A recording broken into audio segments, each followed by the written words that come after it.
Welcome to Inside New York. We are so honored to have, as part of our special series in celebration of Women's History Month, a woman who has dedicated her entire career to serving and advocating for the Black community. To discuss today the passing of President Joe Biden's landmark COVID-19 relief bill and how it will benefit all Americans. We welcome back on Inside New York, NAACP President, New York State Conference, Hazel Dukes. Yay! Hey, Hazel, how are you doing?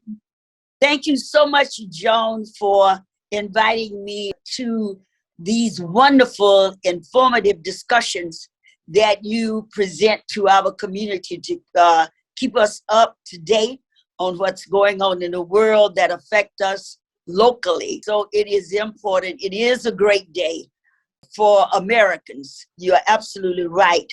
Some people think that only African Americans are poor people or immigrants are poor people, but that's not true. If you had been here at 135th Street yesterday from 3 o'clock to 5, a young man named Keith Lilly, along with the Margrove family, was giving out groceries. The line was from 135th Street down Lenox Avenue. Just like the COVID-19, it knows no color, it knows no race. And what happens though, people who have been on the bottom was hit the hardest. Like with COVID-19, many of our community members have pre-existing conditions such as hypertension, diabetes, cancer, all of those things because of the food deserts in our communities, where there's no fresh vegetable or fruits around. And so people purchase what they see. I said, I guess 3 years ago, or more than that, when the former mayor Blumberg wanted to get rid of sodas, I said, yes, that's good. But he was not going after the big chains. He was talking about our small bodegas, our small community-based things. I said, that's unfair. So, because when you walk in to the supermarkets in our community, the first thing you see is sodas. You have to go down an aisle to see the water.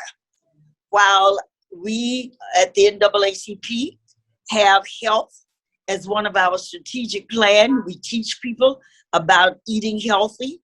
But if the food is not there, you got to pay money to go to shop at stores like Whole Foods. Thank God we have a Whole Food now in Harlem on 125th Street. But most of the stores in our communities do not have the kind of foods that is on the health list for us. And so the stimulus package that President Joe Biden, the Democrat, not one Republican voted for the stimulus, but the Democrats held their grounds, they stood their ground, and we got a package coming. And it is so many Americans that is in so desperate need of this stimulus package. Our first line workers who works in restaurants has been out of work, our waiters, our chefs, they've been out of work because we closed down everything across the country to make sure that we saved as many lives as we could. And so it is a great day for Americans that people feel like they can have another hand on life. This is not the be all. The be all, some people are in so much debt because they borrowed, they use their credit cards to get by during this time. But this will give them a leg up. We have people who will not be put out of their homes our state as well as the federal government for renters. They have a retrieve for that. So for you, Joan, that has given our community, kept them up to date when it was time to go out and vote on absentee ballots, how they didn't have to go out. You did a fantastic job for us, telling our community what rights they have. And for that, I'm eternally grateful for the kind of steadfastness that you have done over the years to keep us informed and continue to highlight issues that our community should know about. Oh, thank you so much, Madam Hazel Dukes. You know, you are the queen of community involvement. And, you know, I have to mention a birthday is coming up, which I cannot forget because we share that birthday. So I didn't get a chance to ask if you wanted to share whether this is a special birthday. Every day is special. When I think about so many people that has passed, not only from coronavirus, but we just, Cecily Tyson, Vernon Jordan, Dr. C.T. Bibbins. I mean, the list has been so overwhelming this year. So every day that I wake up is a birthday for me, because each day we get older. And so every day is special in my life. And every day is special because I try to do something that help other people, just not myself. I'm not selfish with what I've been blessed with, and that's health and a way to be a servant for our community. Hazel, you know, it's been so many years. I wanted to share with our audience how long you worked and been dedicated to this community, because, you know, as you said, every day is a special day, and many people will be very surprised how long you've been involved in community activism and civil rights. Well, I've been involved with the NAACP for 44 years. I started in first year college, and I've told the story on your station and others that this was at Alabama State Teachers College. That was my freshman year back in Montgomery. All of my family members, my aunts, are teachers. They graduated from Alabama State. It's now Alabama State University. But a man came to our campus and he said that don't let anyone tell you not to be involved in politics. He said, because you're born in politics and you die in politics. He said, when you're born, somebody give you a birth certificate. And when you die, there's a death certificate. That person is elected or appointed by someone. It sounded very silly at that time. A 17-year-old, what are you thinking about? You know, somebody giving you a death certificate. But later on in life, thinking about people who were in elected positions, how they took different positions, some not so good for our communities. You know the story of Vernon Jordan walking Charlene Hunt, got through a mob in Georgia to enter her into the university. You know about the Little Rock Nine. All of those things happened because someone was in a political office. Someone was making policy about segregation, whether African Americans, Negroes at that time had a right for anything. You know the history of John Lewis, Rosa Parks. And so when I think about what those people went through and what rights that we have, that because we stand on their shoulders, it makes me want to continue to empower our communities and empower our young people that protest is good, but you also need the policymakers that sit around a table and put laws together on paper that will affect generations after generations. And so that's why I do what I do. You take the COVID-19, when I heard that some of our seniors didn't have computers, they didn't know how to get on. I went to my elected official. You called me. I had gone to my state senator along with other people in my community, C. Virginia Field, former borough president. And we said, look, we need vaccines in our community for our residents. They shouldn't have to stand in line. They should not have to try to wonder where it was. And so we got we got calls from the city said, look, we have 250 slots at Watley, which takes care of the community where I live. There's the Lenox Terrace where I live. There's the river bed. Our people could walk there. And so we got, on the weekend, we had 250 slots to fill. We got on the phone. We called our seniors, and all they had to do was give us their name and their phone numbers. And they got calls and they got service to them. We didn't only do it just for Harlem.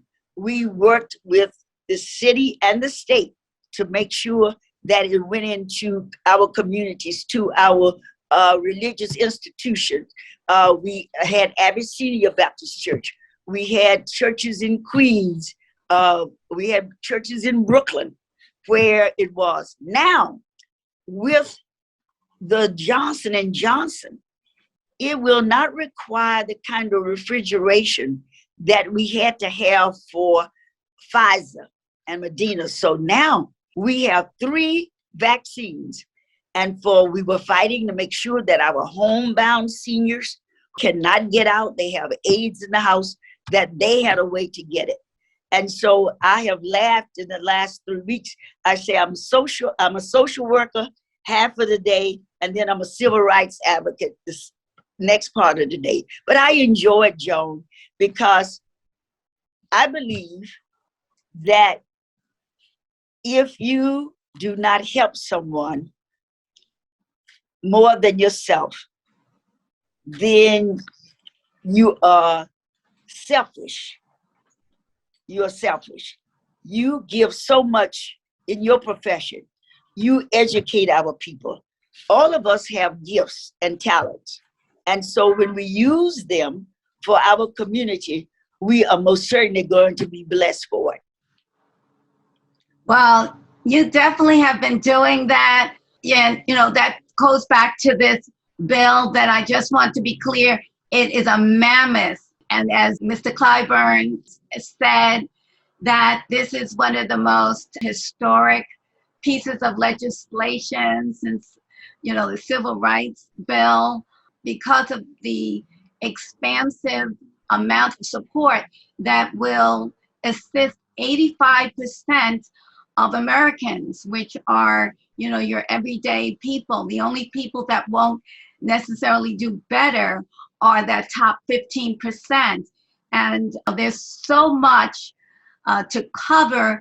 I wanted to just hone in a little bit on the things that people might remember and what they can anticipate coming forward, like the stimulus check of $1,400, which they had wanted to provide even during Trump's presidency, which they could not get passed. There's also going to be the $300 bonus for the people who are receiving unemployment. But another major piece is the child credit, which President Biden and others have said will cut child poverty in half.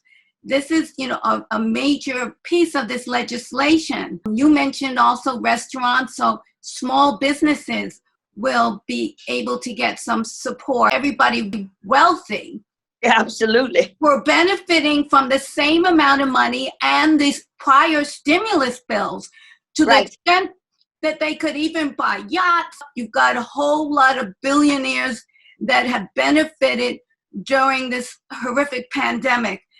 130 billion is being provided to help schools to reopen. As you mentioned, because I know I called and you were one of the community leaders that made sure that the Harlem community was served in terms of access to the vaccines, which is our lifeline. It is the only thing that we know at this time will fight this deadly virus.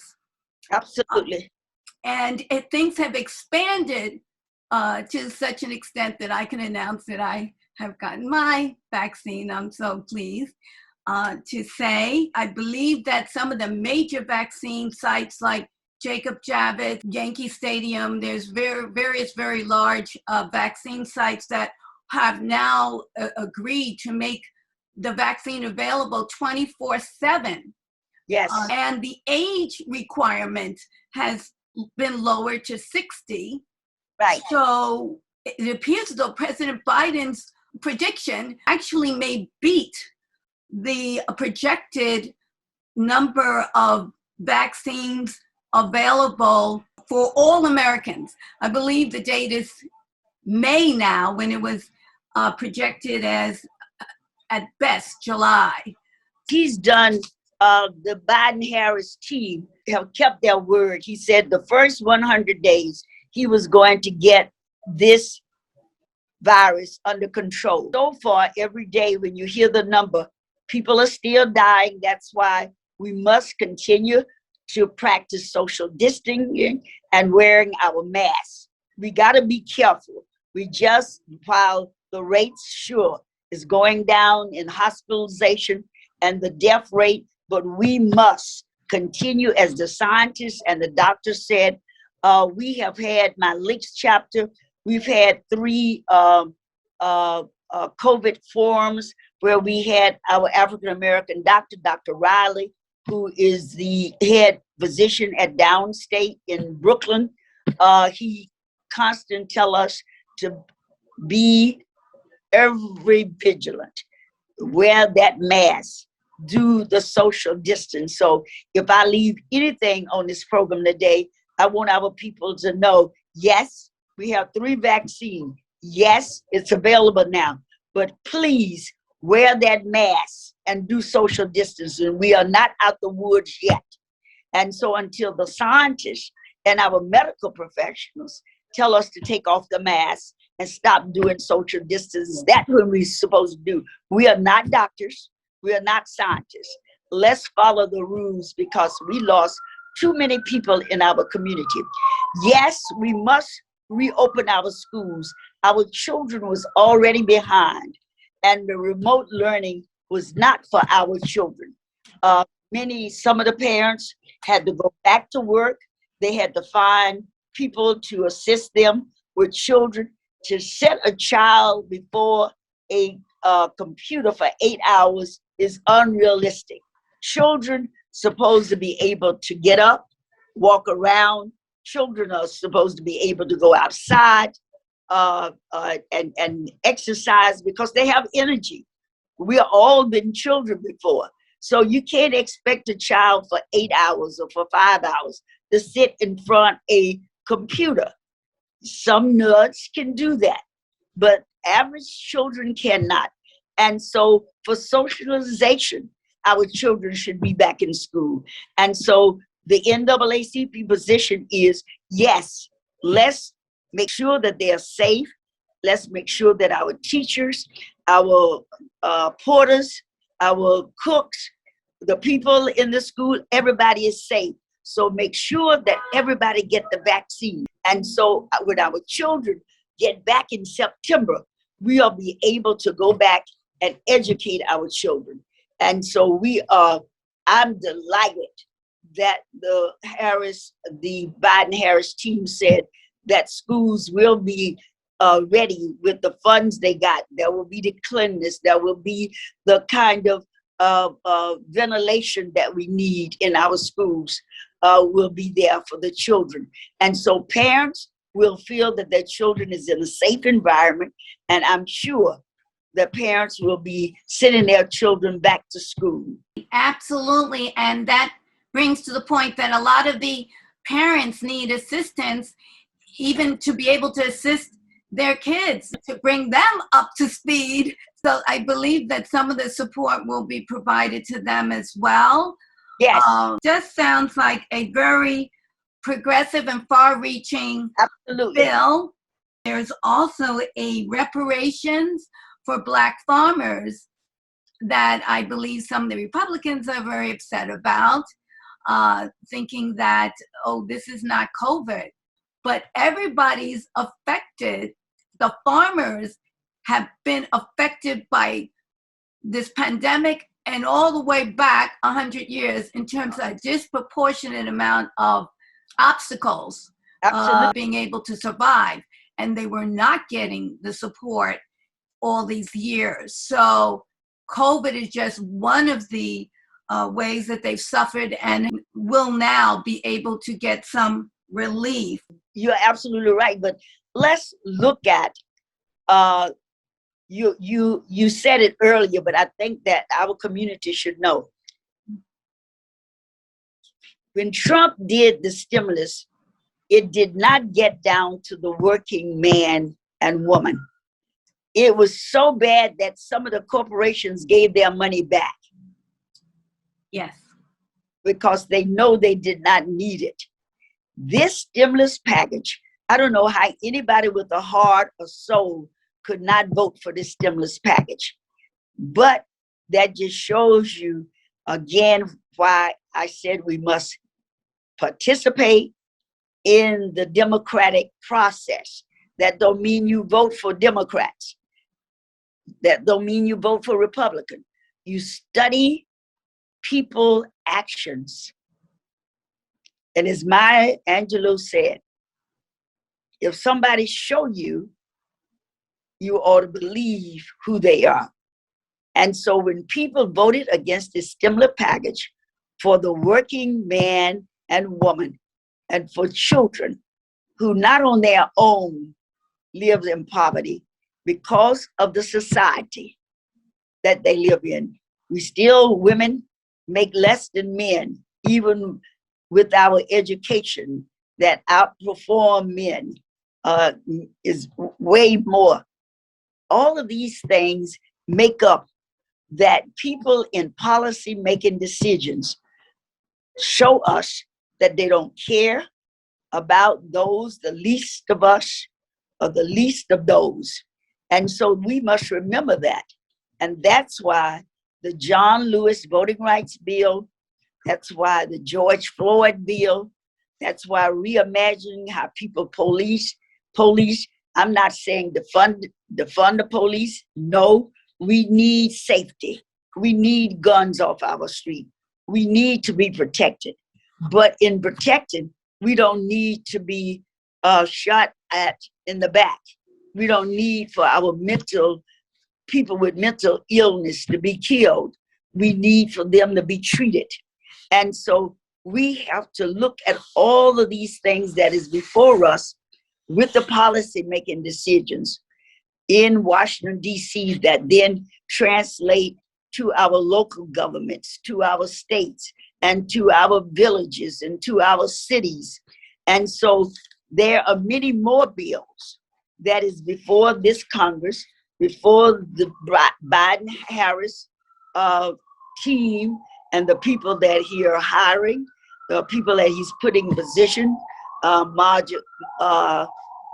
Secretary of HUD, Marjorie Fudge just got confirmed.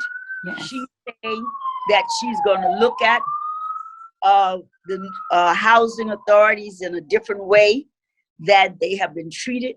And so that's home for millions of people, not because they chose to live there, but because that's where they have to live because of their income. And so it should be, that place should be just as good as people on Fifth Avenue. So if we don't get what we need done now, whether it's the reparations, as you mentioned before, there's the HR 1 Voting Rights Act and the HR 4, which has now been renamed for John Lewis Voting Rights Act. We must stay on top of these, our representatives, to let them know that this is important.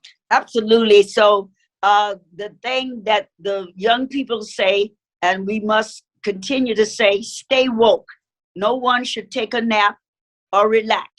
It's time to continue to do the hard work, getting people registered, telling them how important it is to vote. Vote in every election, even if it's for dog catcher, vote for that. Your dog that they might catch. So it is very important that we keep the word out, that you continue to bring forth issues that is important to our community. And again, I want to thank you so much for having me to be a part of your series of discussion on what is happening, not locally and federally, that impacts our life. Yes. So, again, for having me. Thank you for joining us for this special program of Inside New York with Hazel Dukes. And you can watch more of our interview on our YouTube channel. Don't forget to subscribe and ring the bell so that you'll receive an alert when it's available on demand. And we'll see you again next week on Inside New York.